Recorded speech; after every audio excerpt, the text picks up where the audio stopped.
Comment redonner vie à vos ballottes après récolte des champignons? Bonjour à tous et surtout bienvenue.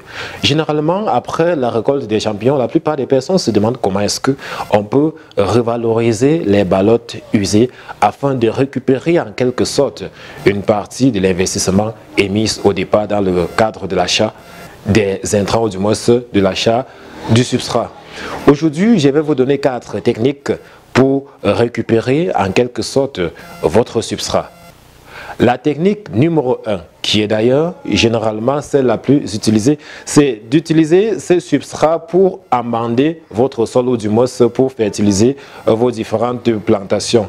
Et quand on finit généralement de faire la production, il y a possibilité d'utiliser le substrat ou du moins les ballottes déjà usées pour fertiliser les sols. Ça peut être dans le cadre des cultures vivrières ou bien les cultures de rang. Ça peut même être dans le cadre de la production des arbres fruitiers. Donc si vous avez les champs, si vous produisez les arbres fruitiers et que vous produisez parallèlement les champignons, vous avez la possibilité de réutiliser vos ballottes après avoir récolté les champignons dessus pour amender les différentes plantations, du moins pour amender vos différents champs parce que ça constitue un compost magique.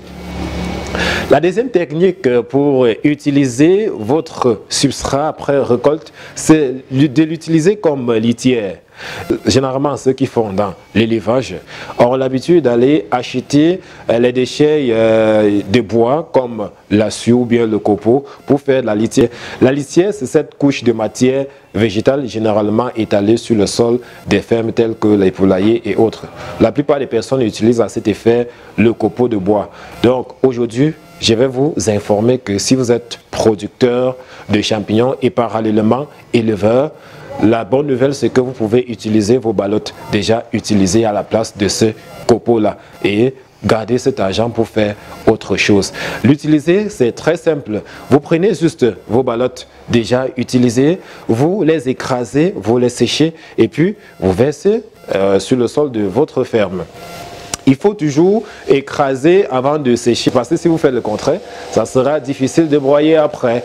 Donc prenez la peine de bien écraser, de sécher et puis d'étaler sur votre sol. Je précise que après l'avoir faite, vous devez stériliser celle-ci parce que je précise que donc après avoir étalé la couche en question, vous devez la stériliser parce que généralement les ballottes vont rentrer de la ferme avec des contaminants, avec des moisissures et bien d'autres. Et si vous étalez ainsi et vous faites venir vos poussins sans au préalable stériliser cette couche-là, vous êtes en train d'exposer vos poussins. Donc, la deuxième technique consiste tout simplement à utiliser ces ballottes usées pour faire sa litière. La troisième technique, c'est d'utiliser les ballottes pour faire du charbon écologique. Oui, le charbon écologique, c'est ce charbon-là, généralement fait à base des déchets agricoles et ménagers. Aujourd'hui, je vais vous informer qu'avec les ballottes déjà utilisées, vous pouvez aussi en fabriquer du charbon écologique. Je ferai une autre vidéo pour vous montrer comment fabriquer le charbon écologique à partir du substrat ou du moins des ballottes usées. Et la quatrième technique, qui est d'ailleurs celle que moi personnellement j'utilise dans le cadre de mes activités, c'est de réutiliser ces ballottes-là pour faire encore la production des champignons. Je sais que ça va étonner beaucoup de personnes, ça va étonner plusieurs personnes, mais bon, c'est ce que nous faisons ici. La plupart des personnes ne savent pas que c'est possible de faire 2 productions, 3 et 4 productions avec le même substrat. Eh bien, je vais donc vous informer aujourd'hui que c'est bien possible. Comment? Pour le faire, vous allez juste porter vos ballottes et appliquer la technique de mélange que généralement nous appliquons pour faire les ballottes. Sauf que il y a des précautions à prendre en compte. Lorsque vous voulez utiliser les ballottes pour en faire une nouvelle production, vous devez être méticuleux au niveau du choix de la ballotte. Ce n'est pas toutes les ballottes qui seront utilisées pour faire une nouvelle production. Parce qu'au cours de la colonisation de la précédente production, il y a des ballottes généralement tachetées noires. qui dit tacheté dit contaminé en partie. Donc au niveau de la sélection des ballottes qui seront réutilisées, vous allez mettre de côté ces ballottes-là qui sont déjà noires. Vous pouvez les envoyer au champ ou bien les envoyer dans votre litière. Et vous allez utiliser essentiellement, ou du moins uniquement, les ballottes blanches. Ce sont ces ballottes blanches-là qui seront utilisées pour faire une nouvelle production des champignons.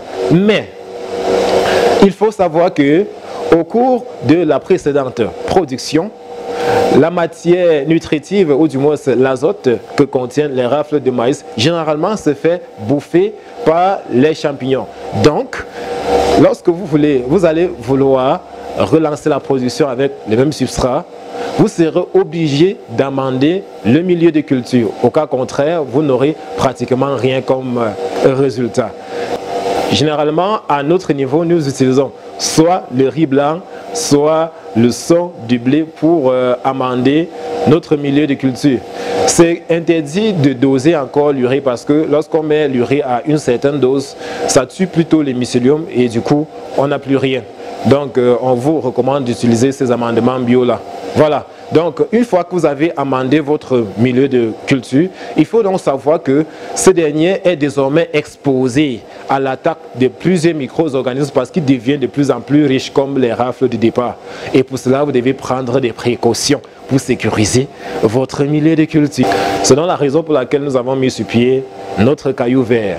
Le caillou vert en question permet de lutter contre les attaques fongiques, les attaques microbiennes, les attaques contre les micro-organismes pouvant se trouver dans le milieu de culture. Parce qu'il faut préciser que lorsqu'on a déjà fait la première stérilisation, on a fait la deuxième stérilisation, le milieu devient de plus en plus exposé. Et là, le fongicide seulement n'est plus suffisant. Et si on le met à une certaine dose, ça va donc se retourner contre notre production, raison pour laquelle nous avons mis sur pied notre caillou vert magique bio. Donc c'est ce caillou-là qui nous permet de lutter contre toutes ces attaques microbiennes.